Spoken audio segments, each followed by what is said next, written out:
Hi అండి, అందరికీ నమస్కారము. ఈ వీడియో చూస్తున్న వారందరికీ కూడా నమస్కారము. నేను మీ తురేజని పరమేశ్ని, పనసమానగూడ విలేజ్, సుంకి పంచాయతీ, ఒడిశా స్టేటు. అయితే ఈ వీడియో ఎందుకు తీస్తున్నానంటే, చూడండి, దేవుని సృష్టిలో ఇదొక భాగము. కొండ ప్రాంతం నుండి ఊట కలిగి మొన్నటి దినాన సుమారు మనకు తెలుసు వారము 2 వారాలు బట్టి వర్షం పడుతుంది, వర్షాకాలం కాబట్టి.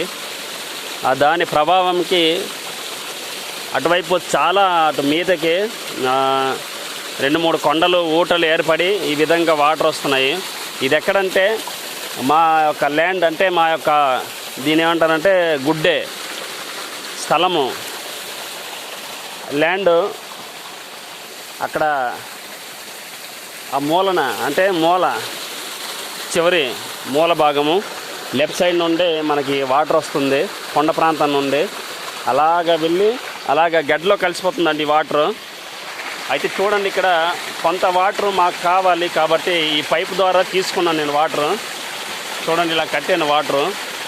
చూడండి, ఇలా తెచ్చి ఇక్కడ ఎక్కించాను వాటరు. చాలా వాటర్ వెళ్తుంది. అయితే జస్ట్ ఈరోజే ఉదయాన్నే దీన్ని ఇలా అమర్చడం జరిగింది. చూడండి, వాటర్ వెళ్తుంది. చూడండి ఎలా పారుతుంది, ఇలా వెళ్ళిపోయి అలా బట్ట తీసాను. అలా కాలువలా తీసాను, చిన్న కాలువ నుండి మా గుడ్డెలోకి వెళ్ళిపోతుంది ల్యాండ్కి వాటరు. అయితే ఈ వాటరు ఎంతో స్వచ్ఛమైనది, ఎంతో మంచిది. కొండ ప్రాంతం నుండి వచ్చింది. ఎటువంటి కల్తీ కల్మషం లేనిది స్వచ్ఛమైన వాటర్ ఇది. ఆ కొండల లోపల వెళ్ళి ఆ యొక్క గృహాలు, అంటే రాళ్ళ లోపల వెళ్ళి ఊట బయలుదేరి ఊటగా మారి ఇలా వస్తుంది వాటర్. చాలా వాటర్ అండి. వాటర్ చూస్తుంటే చాలా ఆనందంగా ఉంది, నాకు చాలా ఆనందంగా ఉంది వాటర్ చూస్తుంటే. అయితే చూడండి, వాటరు బల వస్తుంది వాటరు. చాలా బాగుందండి. వర్షాకాలం కదా, అలా పారుతూనే ఉంటుంది. అయితే ఎండాకాలం అయితే ఆగిపోద్ది వాటరు. అది చూడండి అలా వెళ్తుంది కాలువ. చూడడానికి తక్కువే కానీ చాలా ఫోర్స్గా, చాలా స్పీడ్గా వెళ్తున్నాయి వాటర్. చాలా స్పీడ్గా వెళ్తున్నాయండి. ఒక పొలానికి సరిపోతాయి అంత వాటర్ వెళ్తుందన్నమాట. అయితే నేను ఈ ఆనందాన్ని తట్టుకోలేక నేను ఈ వాటర్ మా ల్యాండ్లోకి, మా గుడ్డలోకి ఎక్కించాను. వాటర్ కొంత వెళ్తున్నాయి. ఇప్పుడే చెక్ చేశాను నేను. ఏదేమైనా చాలా బాగుంది ఈ వాటరు. ఎలాంటి కల్తీ ఉండదు.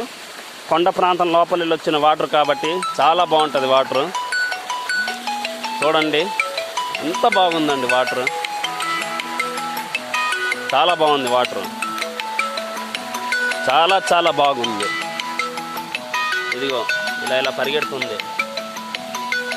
సరిపోద్ది ఒక పొలానికి ఈ వాటరు. ఎంత కావాలండి పొలానికి వాటరు. అలా తీసాను, ఒక 300 మీటర్లు తీసిన వాటర్ అలా గుడ్డలోకి పంపించాను. అలాగా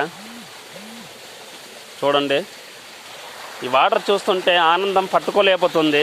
చాలా సంతోషంగా ఉంది వాటర్ చూస్తుంటే. ఇది కూడా దేవునిలో ఒక సృష్టి కాబట్టి, దేవునిలో ఒక భాగమే కాబట్టి వెరీ నైస్. చాలా బాగుంది వాటర్ మాత్రం. ఇది కొన్ని రోజులు, కొన్ని నెలలు కూడా ఉండొచ్చు వర్షం ఉంటే. చాలా బాగుందండి. చూడండి వాటరు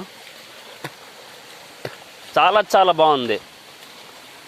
ఇది ఇలా పంపించాను కాలువ రూపంలో మా గుడ్డకి, అంటే మా ల్యాండ్కి.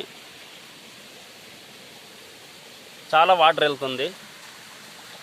ఒక పైపు మాదిరిగా, ఒక పైపుకి సరిపడినంత వాటర్ అండి పంపించాం మా గుడ్డకి. చాలా బాగుంది. అలా వెళ్తే అలా వెళ్ళిపోతున్నాయి వాటరు మా ల్యాండ్కి, మా గుడ్డలోకి వెళ్ళిపోతున్నాయి వాటరు. చూదా, అది ఓకే. వీడియో ఇంతటితో ఆపేస్తున్నాను. దీన్ని చూసి మీరు ఆనందించండి. నచ్చితే లైక్ చేయండి, సబ్స్క్రైబ్ చేయండి. ఉంటానండి. బాయ్. Thank you.